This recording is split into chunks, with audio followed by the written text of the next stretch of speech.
These questions were sent in via email, and the phone's already lighting up, so we'll get to them quick. Okay. For you, Aaron, if evolution explains the origins of our morality, does that mean that our morality is hardwired into us? If so, does that imply that morality can, to an extent, be considered objective? And if that's correct, to what extent can social pressures or norms affect our morality? Okay. Well, I'd intend to explore this a little bit more in depth, but we have calls coming in. So, It'll take a while before they get queued. As far as whether morality is hardwired into us, I think it's an easily verifiable fact that empathy is largely hardwired into us, or at least most of us. But the problem with it being objective is that variety happens in any population, and there are going to be deviant behaviors. In some degree, all of us exhibit deviant behaviors, probably in every possible direction. So I can't say that anything is hardwired. What is hardwired today, or what seems to be dominant in the population, might completely change if the factors change sufficient to make it so. The next question was that he asked in there. What was the other one? Whether or not it was objective, and if it was, to what extent does social pressures and norms affect it? Okay, well then I think we're done with that one. Go on to yours. You sent one in for me as well. There are still some that argue that the Bible is the source of our morality. They're wrong. It may be the source of their morality, but not our morality.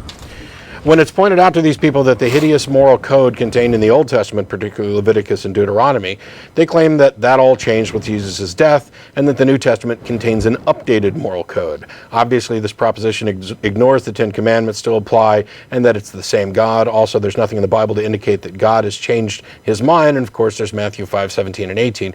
Could you comment on the idea that Jesus changed the divine moral code, and that the code is contained in the New Testament? This gets back to but that's the Old Testament argument, which comes up all the time in both email and on the show. It's people who have, Christians in particular, who have finally come to an intellectual realization that, yeah, there is some gruesome, objectionable, outright offensive, and immoral acts and instructions in the Old Testament. It sanctions slavery explicitly. Who you can enslave, how much you pay for them, how long you can keep them, how to get around the rules for only keeping Jews as slaves for 6 years. It's how old they can be and under what conditions you can marry them. Yeah, it's not to mention all of the killing goes on. So these people come to this realization, okay, so I'd rather not have to deal with those objections in the Old Testament. So Jesus came and everything got better. Well, that's not really an accurate representation of the New Testament. First of all, if you chuck out the Old Testament, you chuck out every bit of anything that made the New Testament relevant. You no longer have anything that you can point to that you could have claimed as prophecy, even though we can dispute all day as to whether any of that was prophecy or whether or not it was accurate. But you get rid of, as you pointed out, the Ten Commandments. You get rid of Moses, who is referred to more in the New Testament than anybody except Jesus, I think. The traditional Christian Orthodox thing is that our claim is that Jesus didn't circumvent the law. He fulfilled the sacrificial law, which was, he became the ultimate sacrifice. And so it was only those sacrificial laws that he supposedly eliminated, which means that everything else of the 613 commandments that would apply to Jews, etc., are still in there. I tend to find it incredibly dishonest. And the biggest reason is one that you pointed out. You're talking about the same God. You're talking about, and they'll profess all day long, it's the same one. You lose your creation story when you chuck out the Old Testament as well. And if you have the same God, please tell me what was wrong with him in the first go-round.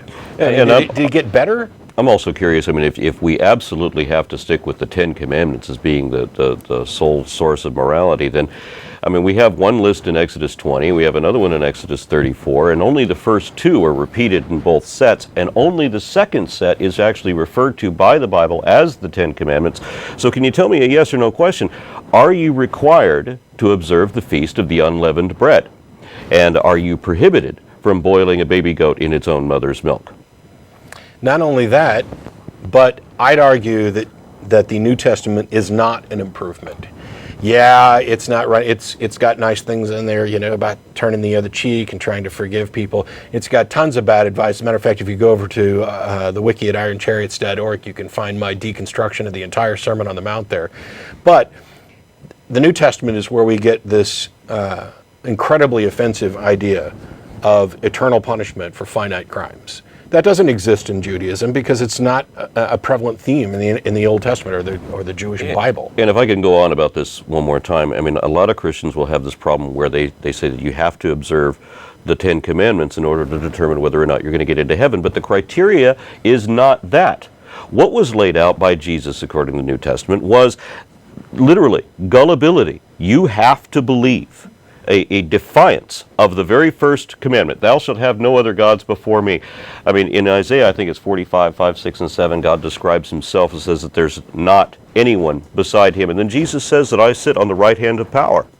Right? God says in the first commandment, thou shalt have no other gods before me. And then Jesus comes along and says the only way to get through God is through me. So he requires... There's a reason why Jews rejected all of this. So Jesus is requiring you to break the very first commandment, and then the criteria, the only criteria, because works are like filthy rags in some interpretations of this, the only criteria to get into heaven is to believe whatever the priests are selling you. And that's it. Works don't matter. Works don't count. Blind, unquestioning gullibility is the only thing that's going to get you into heaven, because it does not matter how wonderful you are. If you didn't believe that Jesus was your Savior, then Jesus himself is going to be running you through the winepress of sinners, as he describes in Revelations. It's Jesus is doing the punishing here. And he's punishing only those who don't believe him, only because they don't believe him. It does not matter what else you do. So all these people that tell me that, well, this is the moral high ground, no, it's not. It's not remotely. Yeah, your idea of the transition between the Old Testament and the New Testament, yeah, your God got better about a few things. He's not running around telling everybody to kill the opposition. Correct me if I'm wrong. Okay, when these people say that the Bible admonishes homosexuality, for example, homosexuality is a sin, and is it not the same chapter that also says that you're forbidden to eat shellfish, that it's an equal crime? Well, how can people sit there in this moral high ground at Red Lobster and bash on the homosexuals? Sorry, it's a hypocrisy.